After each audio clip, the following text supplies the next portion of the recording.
السلام عليكم ورحمة الله وبركاته، ازيكم يا بنات؟ عاملين ايه؟ كل سنة وانتم طيبين ورمضان كريم عليكم جميعا يا رب. ان شاء الله هنعمل النهارده وصفة سهلة جدا وجميلة جدا للسحور، ان شاء الله هتعجبكم. هو حاجة اسمها الكماج الفلاحي او البكاكين. عندنا في المنوفية بيسموها القرص الفلاحي. ان شاء الله هتعجبكم، سهلة وبسيطة وطريقة جدا وجميلة ازاي، وهتعملوها بكل سهولة وان شاء الله هتعجبكم. لو الفيديو عجبكم ما تنسوناش بقلب اكسبلور ومتابعة دعوة حلوة. ولأول مرة تشاهدونا اكتبوا لنا بتشاهدونا منين، وحط لنا لايك جميل وتعليق محفز منكم ان شاء الله. يا رب الفيديو يعجبكم وربنا يحسن ما بين ايدينا وايديكم ان شاء الله. هي هتطلع جميله كده بالمنظر ده، وهتطلع شكلها موحد وسواها موحد. بصوا من القاع من تحت يعني ومن فوق، بصوا عامله ازاي، جميله جدا ان شاء الله هتعجبكم. واول مره لظهور مرات اخويا هي اللي هتعمله معاكم النهارده. هي ام احمد مرات اخويا الكبير، ان شاء الله هي اللي هتعجنه معاكم يعني. تمام. دي الأول معانا الخميرة، بنخمر الخميرة الأول، بنجيب خميرة كبيرة ونجيب معلقتين سكر على معلقة ملح على الخميرة على معلقة لبن أو مية دافية، ونحط معلقتين دقيق كمان ونقلبهم كويس ونحطهم. وده اللبن الرايب اللي هو الكماج باللبن الرايب، أو القرص الفلاحي باللبن الرايب، أو الحليب الرايب. جميل جدا إن شاء الله يعجبكم. بصوا هتبقى طرية وجميلة جدا وسهلة وبكل بساطة، واملي بيتك خير ان شاء الله. كل سنه وانتم طيبين ورمضان كريم عليكم جميعا يا رب العالمين. بتحط بقى، حطيت هي دلوقتي اللبن الرايب، وتقلب بقى كده تقليبه تمام. على ما تقلب وتخلط اللبن الرايب مع بعضه كده، بتزود بقى بشويه ايه، كمان بتحط كمان شويه ميه دافيين على اللبن الرايب. تمام. وبتقلب بقى زي ما انتم شايفين كده، بتخلط الدقيق مع الحليب الرايب ده.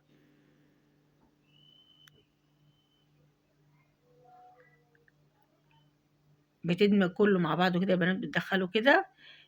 واحنا شغالين كده بنسمي الله ونصلي على الرسول. بسم الله الرحمن الرحيم، اللهم صل وسلم وبارك على سيدنا محمد عليه افضل الصلاة والسلام. الا بذكر الله تطمئن القلوب. طول ما انتوا بتعملوا حاجة في بيتكم او حاجة في المطبخ اذكروا ربنا كده. ادي الخميرة يا بنات بعد ما عملناها. بصوا حطيت الخميرة كلها بقى في قلب العجينة، بعد الحليب بعد الرايب. بتحاول إن هي ما تحطش الحليب كله مرة واحدة، أو تحط اللي هي الإدام أو أي حاجة يعني أنت بتعمليها، عشان في دقيق بيشرب اللبن ودقيق بيرفض. تمام. في دقيق بيقبل وفي دقيق بيرفض.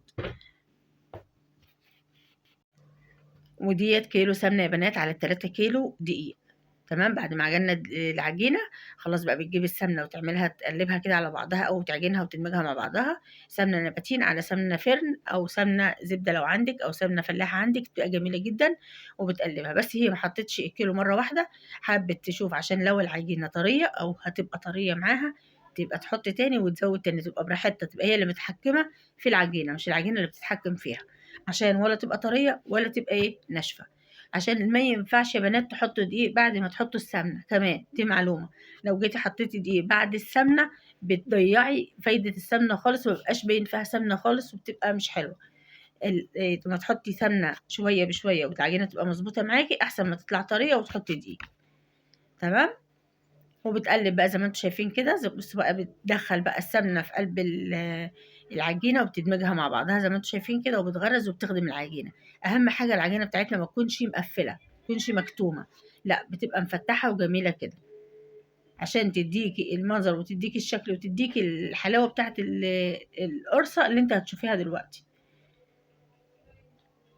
أهم حاجة في العجين الخدمة، ان انت تخدميها صح. هي خلاص خلصت كده العجينة، وبتلم بقى الأحراف زي ما انتم شايفين كده.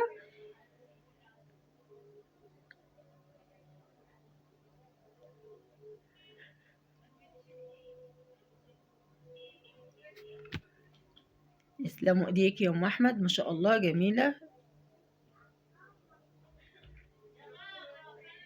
بصوا بقى، هي خلاص كده خلصت خالص، بتلم بقى العجينه. بصوا بتوريكم ازاي العجينه عامله ازاي. العجينه مفتحه وفي نفس الوقت طريه، وفي نفس الوقت تقدري تشكليها زي ما انت عايزه براحتك خالص. اهي بتحطها بقى وهنحطها تخمر معانا.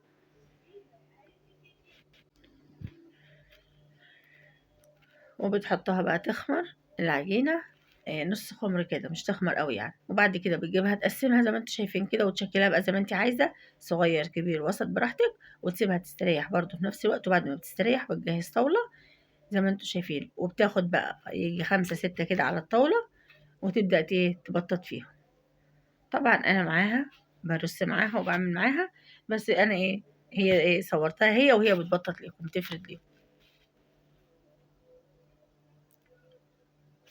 قلت لكم هي دي التقطيع بتاعها، وبصوا اهيت مستريحه ازاي.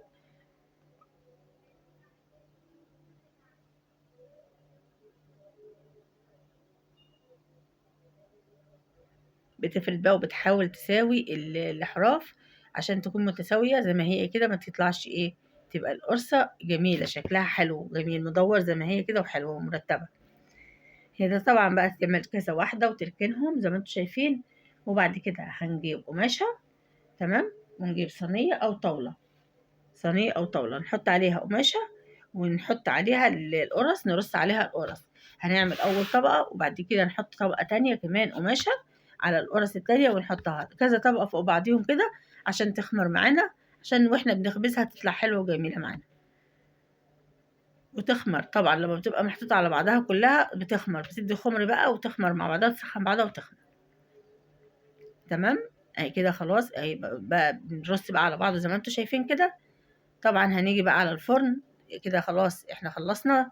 بنجيب بقى الفرن نحميه وتبقى على درجة حرارة متوسطة، ونجيب بقى القرص ونرصها زي ما انتوا شايفين كده.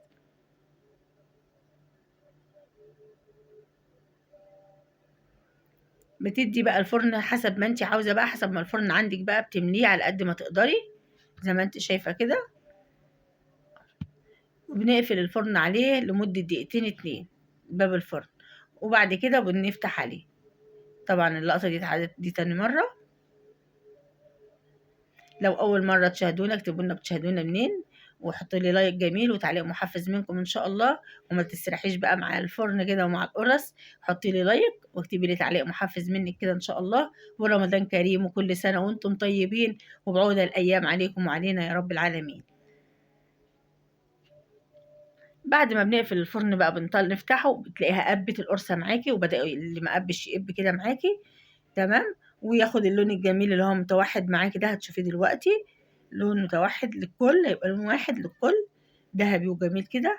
وطبعا السوا بتاعه مظبوط جدا. بصوا يا بنات، بصوا وريحته بقى مش هقول لكم، والله والله ريحته قلب الدنيا. الخير فعلا، الخ- الخبيث في البيت خير. املي بيتك خير وخبزي واعملي، جميل جدا ان شاء الله يعجبكم باذن الله. وسهل وبسيط ومقاديره موجوده في كل بيت. بصوا بقى الجمال، شوفوا بقى. يلا ما تنسونيش بقلب واكسبلور ومتابعة ودعوة حلوة منكم ان شاء الله. ولو الفيديو عجبكم ما تنسونيش بدعوة حلوة ان شاء الله. ربنا يشفينا ويشفي مرضانا ومرضى المسلمين جميعا يا رب العالمين. وكل سنة وانتم طيبين ورمضان كريم. اترككم في رعاية الله وحفظه، مع السلامة.